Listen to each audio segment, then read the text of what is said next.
Jeff Tuch contre Ragnar Lodbrok, les amis. À votre avis, qui gagne?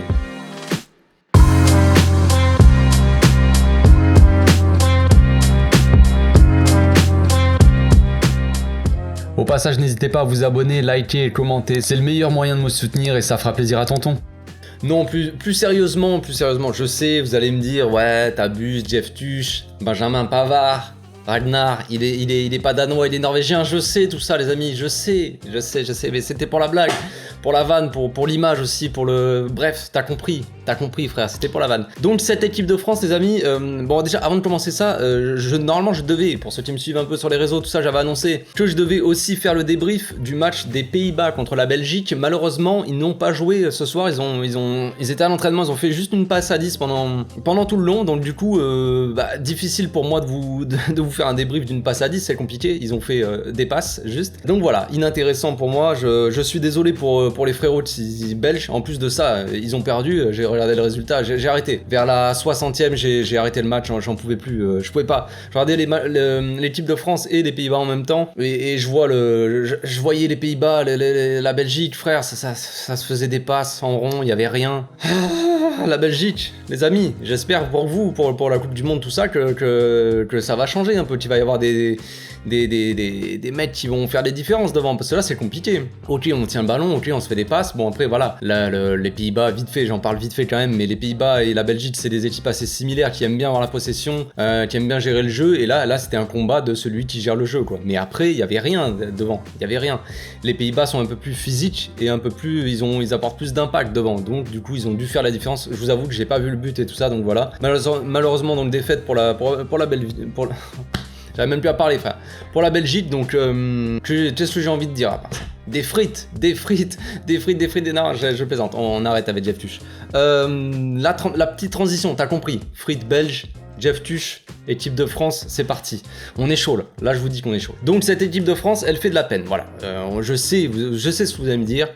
Et j'en suis conscient, il y a énormément de jeunes dans cette équipe, énormément de joueurs qui n'ont pas l'habitude de jouer ensemble. Il y a une cascade de blessés en équipe de France, c'est incroyable. Je crois qu'il y a 15 blessés en comptant Dembélé, je crois que c'est ce qu'ils ont dit à la télé. Bon, une quinzaine de blessés avec Dembélé, donc qui a préféré ne pas jouer ce soir, évidemment, pour pas aggraver le truc et qu'il soit disponible dans le mois d'octobre, parce que c'est bon, les blessures, on a compris, frère, ça suffit. On a Araujo, Koundé, frère, c'est bon, je vais pas partir là-dessus, mais trop de blessés. Donc Dembélé il est resté sur le banc tranquillou à regarder ses coéquipiers se faire humilier par une très belle équipe du Danemark. De toute façon, moi je ne vais pas dire c'est la honte pour cette équipe de France d'avoir perdu contre le Danemark, parce que déjà c'est logique.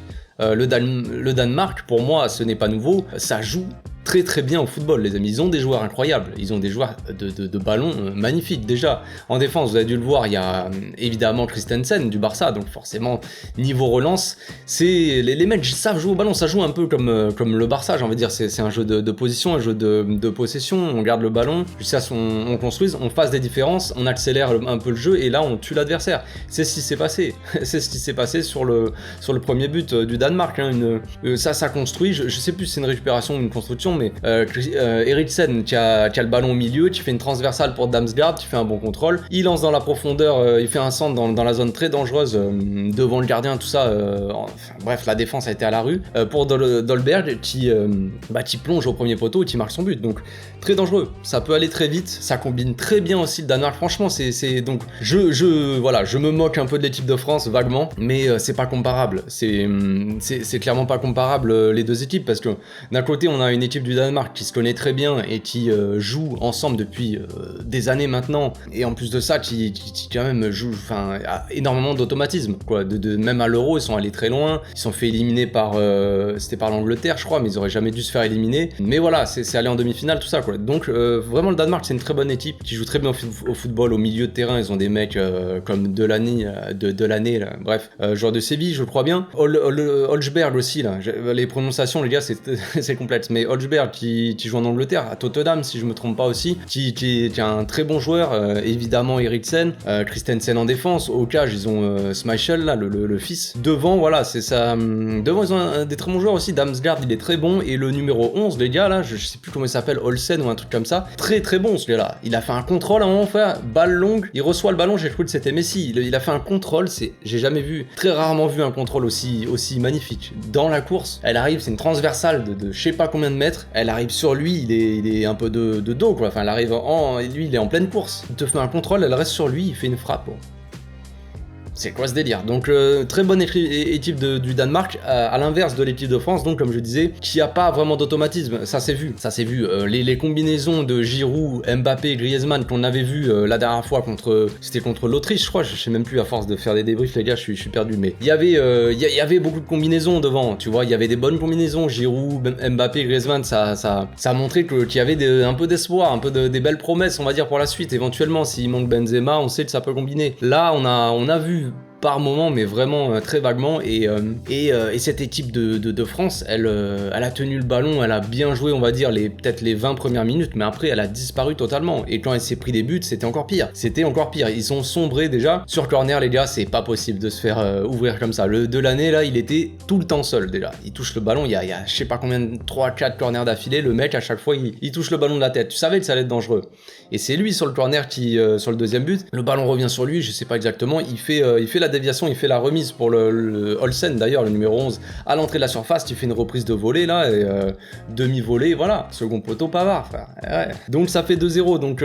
franchement cette équipe de France, il y a beaucoup de travail, ok il manque beaucoup de joueurs, je suis d'accord, ils ont quand même une défense assez solide on va dire, hein. Franchement en première mi-temps ça tenait assez bien, Danemark ils arrivaient pas vraiment à toucher un peu le ballon, l'équipe de France ils avaient un peu la possession quand même en première mi-temps, c'était un peu plus équilibré, en deuxième mi-temps c'était fini, mais en première mi-temps les Bleus ils arrivaient à garder un peu le ballon, même s'ils étaient pas hyper dangereux, hein, ça c'est clair, on arrivait quand même à tenir le ballon et à être solide aussi défensivement, la marque de fabrique de Deschamps, tu vois, derrière ça passe pas, il y a rien qui passe, on arrive à récupérer les ballons, un peu de pressing, un peu de physique aussi, mais ça a pas tenu très longtemps, et au milieu c'est une catastrophe les amis, c'est une catastrophe. Moi la plus grande vanne, sûrement une des plus grandes vannes que j'ai entendues de ma vie, la plus grande vanne de l'année, je sais pas, ou de la saison dernière déjà, c'est les gens qui comparent encore Camavinga à Pedri ou même à Gavi, quoi. C'est un peu la mode, vous savez, la petite guéguerre Barça-Real, genre on compare, ouais, Camavinga il mange Gavi non il est plus fort, machin. J'ai pas envie de rentrer là-dedans, et la guerre, machin, c'est des trucs de gamins sur Twitter, c'est pour s'amuser surtout, mais en vrai, arrêtez. Non, s'il vous plaît, stop. Camavinga, il est peut-être bon en sortie de banc quand il faut rentrer dans les 15 dernières minutes. Il s'agite un peu, il est pas mauvais, mais là, c'est compliqué. Hein. Chouameni, à côté, c'est un patron à côté. Hein. Camavinga, il arrive même pas à faire une passe, frère. Il a perdu je sais pas combien de ballons. Très difficile pour lui de relancer sous pression. Voilà, il tient pas. Donc, côté Barça, pour nous, on est content parce que voilà, ça veut pas dire que Camavinga, frère, il a fait une carrière pourrie. Mais actuellement, Camavinga, c'est difficile, je trouve. Hein. Ok, c'est un joueur très prometteur, je suis d'accord, mais là, waouh. Alors peut-être que être à deux comme ça au milieu, parce que c'est un double pivot, peut-être que ça lui convient pas, peut-être qu'il est pas à l'aise là-dedans. La dernière fois, Fofana, il avait été beaucoup plus à l'aise, lui je le connais pas très bien, mais pas du tout même, je l'ai vu jouer son premier match la dernière fois, il avait été très bon. Fofana, très très actif, très sûr dans ses passes, tout ça. Là, à la place, Camavinga, il fait de la peine. Hein. Franchement, il fait de la peine. Donc bon, je sais pas. Après cette défense, voilà, on sait qu'il y a beaucoup d'absents. Je vais pas tous les faire, mais bon, il y a les deux Hernandez, il y a Kipembe qui est blessé. Bon, lui, je peux pas me le voir, mais bon, il y a Kipembe. Varane là était sur le banc, donc il manque peut-être un patron aussi à cette défense pour replacer les joueurs, tout ça. Peut-être que aussi l'équipe de France, là, Deschamps, il s'est mis dans la tête. Je sais pas pourquoi, va savoir, mais il s'est mis dans la tête qu'il voulait jouer en 3-5-2 depuis des mois déjà. Depuis des années même, j'ai envie de dire, après la Coupe du Monde, enfin je sais plus exactement à partir de quand il s'est dit vas-y je vais faire un 3-5-2, mais il l'a fait, il s'est dit 3-5-2 let's go. Là il te met Pavard en piston, frère. Est-ce que t'as des joueurs déjà pour jouer en 3-5-2? Ok, Théo Hernandez il est très bon dans un 3-5-2 parce qu'en piston et tout c'est le truc qui lui convient le mieux, mais à droite, frère, alors t'as Jonathan Klaus, mais bon frère, c'est léger, tu vois, c'est léger, donc je sais pas franchement. Et Pavard, frère, en piston, Pavard, le gars s'est construit une carrière quand même avec sa demi-volée. Je veux pas être méchant avec le second poteau, mais bon, Jeff, il est plus le moyen quand même. Je sais pas comment ça se fait qu'il joue au Bayern, ce gars. Enfin bref, voilà, il a manqué énormément de choses à cette équipe de France. Elle est pas dangereuse du tout. Elle a pas tenu le ballon. Une fois qu'ils ont pris le but, ils étaient à la rue. Ils étaient à la rue, concrètement, c'était un scandale. Ça manque de caractère. Alors, évidemment, je sais très bien que si, au milieu de terrain, tu as Pogba, par exemple, et N'Golo Kanté en double pivot, ou même un milieu à 3, Pogba, N'Golo Kanté, Tchouaméni, frère, je pense que c'est différent. Évidemment, c'est différent. Mais voilà, après Deschamps, il veut absolument se faire un 3-5-2 avec un double pivot. Griezmann en sorte de 10. Mbappé, voilà, ça va pas. Là, ça va pas. Après, oui, il manquait Benzema aussi devant, forcément. Ça manque un peu de combinaison, de technique pour essayer de percer ces défenses.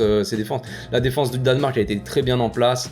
L'équipe coulisse bien, ils défendent en bloc. Enfin, les mecs se connaissent par cœur, tout simplement. Et ça se voit direct, ça fait la différence. Et nous, on était totalement à la rue. Enfin, je vous dis non, nous, mais de toute façon, moi, l'équipe de France, maintenant, les gars, moi, ça fait un moment, comme je l'ai déjà dit, voilà, je parle un peu, je raconte ma vie un petit peu, mais l'équipe de France, ça fait un petit moment que qu'ils gagnent ou qu'ils perdent. Les gars, ça me fait ni chaud ni froid. Moi, la Coupe du Monde, je vous avoue que je vais supporter en premier l'Argentine et en deuxième l'Espagne, quoi. Et en troisième la France. Voilà, s'ils gagnent, tant mieux pour eux, mais perso, je m'en fous complètement. Je pense que ça sent pas bon pour la Coupe du Monde, les amis. J'espère qu'il y aura beaucoup de retours, que l'équipe sera un peu plus expérimentée, évidemment, parce que là, voilà, comme je l'ai dit, voilà, ça manque un peu d'expérience et de caractère, mais voilà, avec les retours, ça ira forcément mieux. Mais je le répète, cette équipe de France, pour moi, n'ira pas très loin. Voilà, il est temps de faire beaucoup de changements dans le staff, pas forcément dans les joueurs, parce que les joueurs, il y a beaucoup de nouveaux qui arrivent, c'est un peu le futur de l'équipe de France, ok.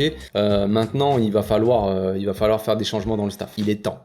Il est grand temps, Didier Deschamps. Voilà, c'est tout pour aujourd'hui. On se retrouve peut-être demain. Je vais essayer de sortir un petit expresso. Ça fait longtemps, frère. Il y a un petit expresso du lundi. Donc, on se retrouve demain pour une nouvelle vidéo. D'ici là, les amis, portez-vous bien. Passez une très bonne soirée. Ciao.